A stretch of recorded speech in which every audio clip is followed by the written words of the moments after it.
Hi guys, welcome back. Today is day 7 of our Feel Better Challenge. Here it is, the final day. Can you believe it?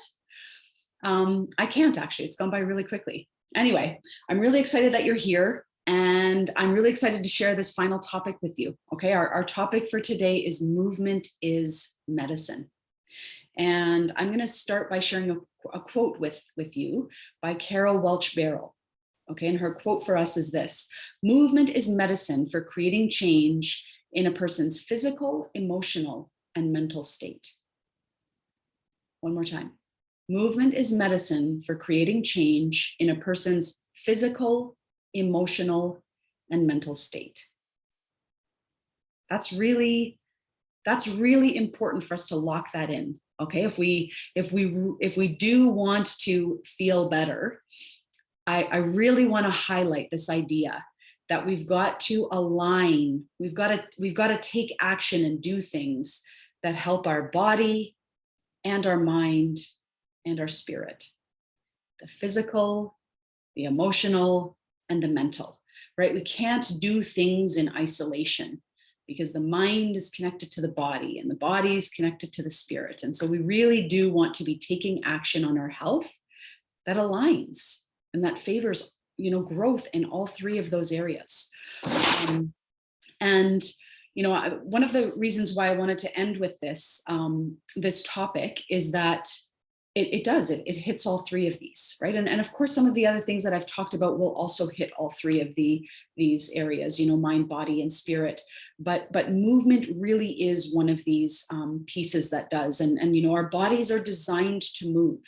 Right? We're ambulatory beings. We've got legs and arms, and movement is not just about physical appearances, right? The fitness industry has done a really good job at complicating health and wellness and as it relates to movement and exercise, to make us think that exercise is about looking a certain way, is about having a bicep that's a certain size, is about having a waist circumference that's a certain diameter, is about having a certain level of flexibility, or having the number of abs that are going to be visible, and really those are all great side effects of exercise and movement, and those can even be driving factors for you if you want. I'm definitely not going to take away from the fact that some of us are driven and motivated by those side effects, by those end results, and that is a-okay.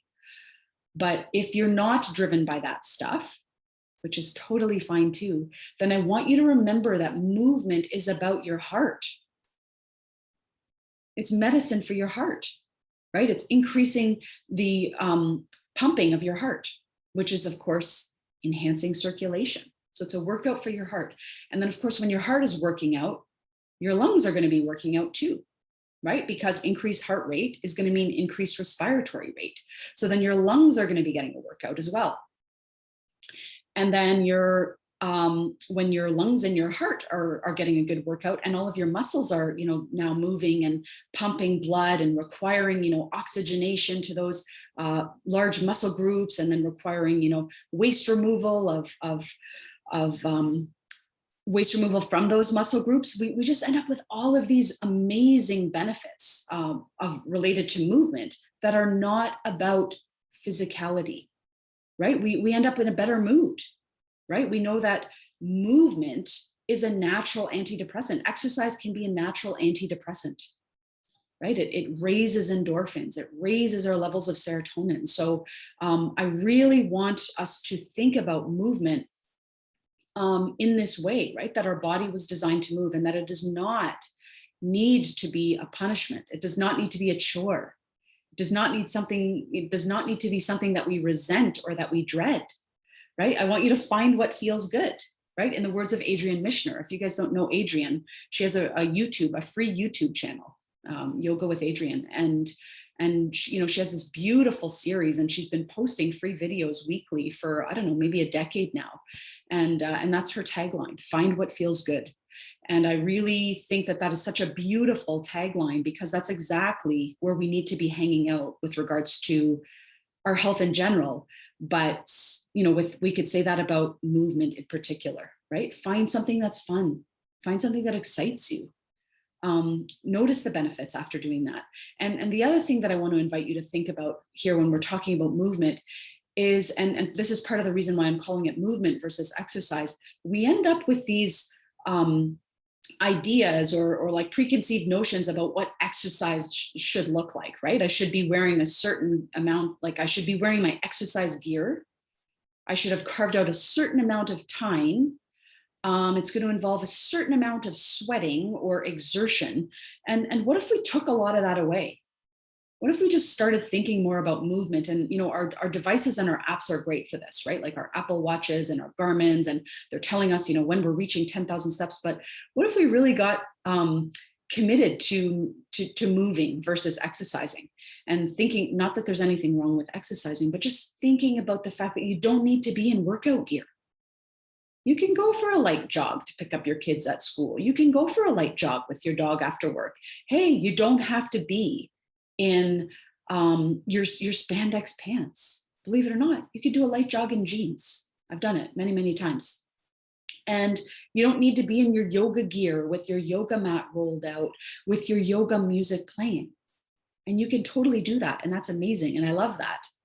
But I also love rolling out of bed in my pajamas and doing 5 minutes of stretching on my bedside mat, because it's accessible. Right? I haven't built it up to be this big thing. I'm just moving my body in a way that feels good, right? I'm just thinking about getting rid of creaks and getting rid of, you know, like, yeah, moving your body, moving joints that are stiff from sleeping, or, you know, before bed, you can, you know, do some gentle yoga or some gentle stretching. So anyway, the seeds that I'm trying to plant for you here today are that movement is about so much more than just physicality. Okay. Keep coming back to that. If you already have a healthy relationship with movement, and in fact you're more of an exerciser than a mover, beautiful, love it.